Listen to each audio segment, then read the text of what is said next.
शनिवार को चुनावी नतीजे आएंगे, लेकिन तमाम पार्टी और उनके नेताओं ने अपनी अपनी जीत के दावे करने के साथ ही माहौल बनाना भी शुरू कर दिया है। कोई कार्यकर्ताओं से बूथ पर डटे रहने को बोल रहा है, तो कोई विधायकों के लिए होटल बुक कर रहा है। कुछ पार्टियां तो ये भी तैयारी कर रही हैं कि नतीजों के बाद आपत्तियां कैसे दर्ज करवानी हैं। मन मुताबिक रिजल्ट नहीं आया तो उसको कवर कैसे करना है। इसलिए जो नारा चुनाव में बीजेपी ने दिया था, अब उसको विपक्ष फॉलो कर रहा है और अपने कार्यकर्ताओं से कह रहा है कि काउंटिंग तक बटना नहीं है, बल्कि डटे रहना है। नतीजों से पहले महाराष्ट्र में बड़े सियासी दांवपेच पर देखिए हमारी ये खास रिपोर्ट।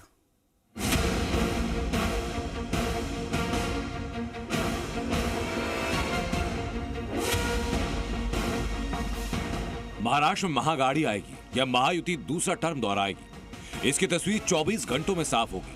काउंटिंग से पहले सभी पार्टियों के नेता भले ही जीत के दावे करें, लेकिन अंदर खाने अलग तरह की तैयारियां हैं।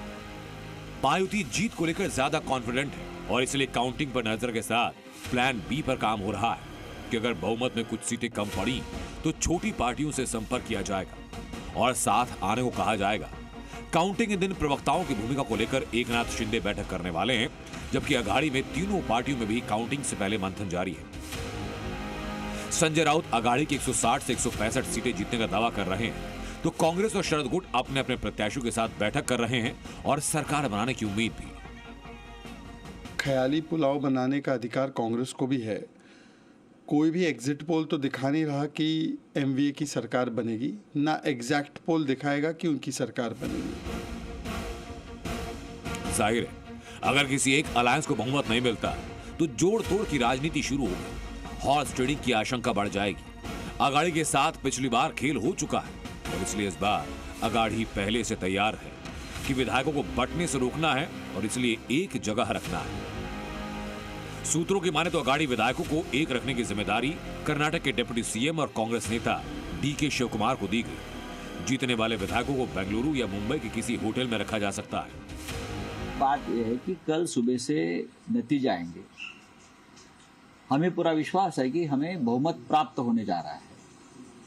160, 165 तक हम विधायक हमारे चुनकर आएंगे।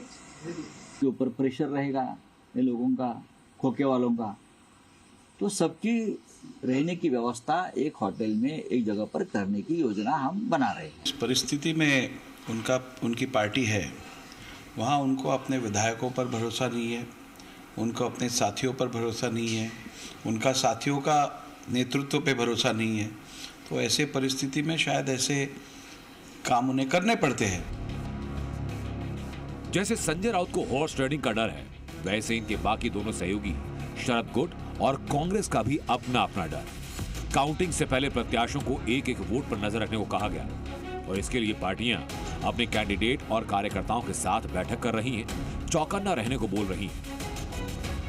शरद गुट ने प्रत्याशियों के साथ बैठक की, जिसमें सुप्रिया सुले और जयंत पाटिल मौजूद रहे। कहां कितने वोट पड़े, आपत्तियां कैसे दर्ज करनी है, काउंटिंग के दौरान C-17 फॉर्म पर क्या जानकारी थी और कौन सी जानकारी पेश की जा रही है, इन सारी चीजों को लेकर दिशा निर्देश दिए गए।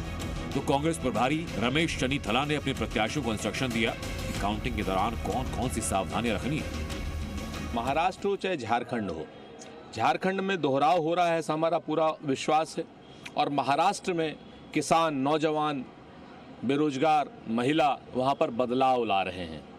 मैं तो वहीं रहा था, तो मुझे ऐसा लगता है कि महाराष्ट्र में बदलाव होगा।